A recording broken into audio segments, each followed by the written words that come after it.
Thanks be to God. You may be seated. Won't you pray with me? God, we give you thanks. We give you thanks this morning that we are here willing and able to worship you. God, we ask that the meditation of my lips and of all of our hearts be pleasing in your sight, our rock and our redeemer. Amen.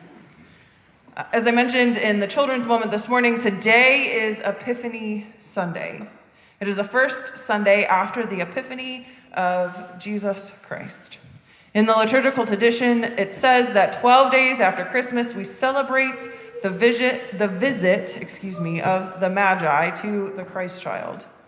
On January 6th, people celebrate the Magi finding the Holy Family and paying homage.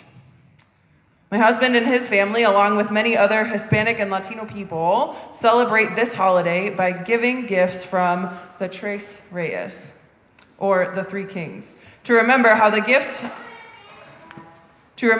Magi gave gifts to the newborn king. The gifts are important for all kinds of reasons, but a close examination of this morning's text shows us that there is something more important.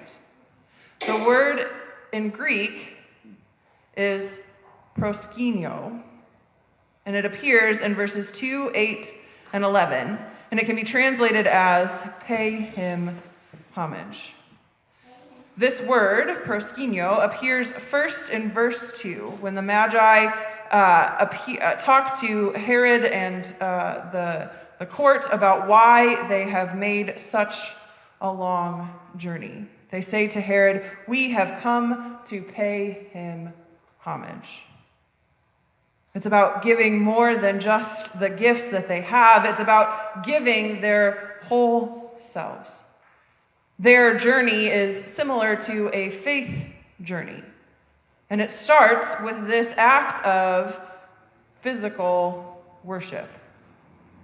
The second time we read this word, proskuneo, Herod is using it as what we now know as a ploy to get rid of this new king.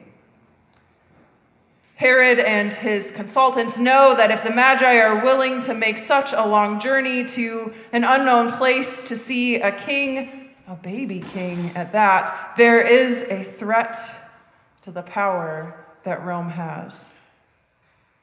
And the irony of Herod using this word about physical worship,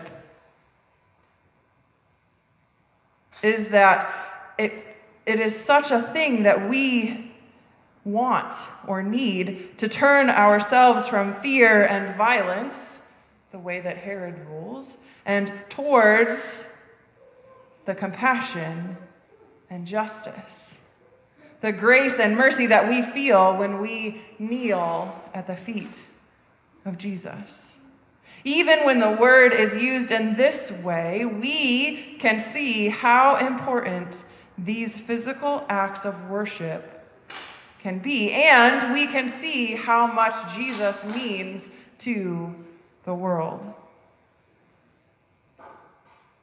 In verse 11, the last appearance of this proskuneo, we finally see the Magi actually paying homage to the newborn king. Yes, it's a newborn baby who is the king. Our pageants and sometimes our retelling of the Nativity and the ways that we celebrate these times often say that the Magi come in and they give their gifts and then they leave. But that's not what the text says at all. It does say that. But what the text says is that when they finally get to the Holy Family, the first thing that they do is kneel down and pay him homage. And then they give the baby the presents. That's right. The first thing, though, is that they kneel down and they pay him homage. The order is significant, friends.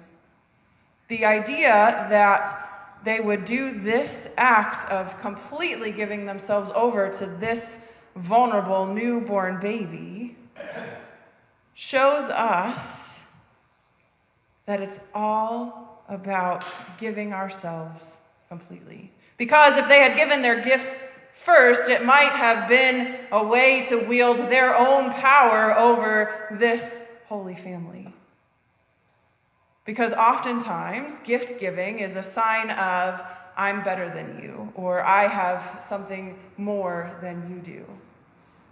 But here, the Magi realize that Jesus is much bigger, even in this most vulnerable state.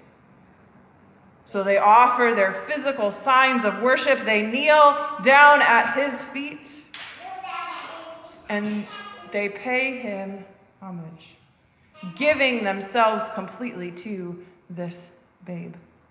And so, friends, this week I want you to think about what are the ways that you are paying homage to Christ. Have you given yourself completely to who God is in your life? Do you trust God to completely work for your benefit?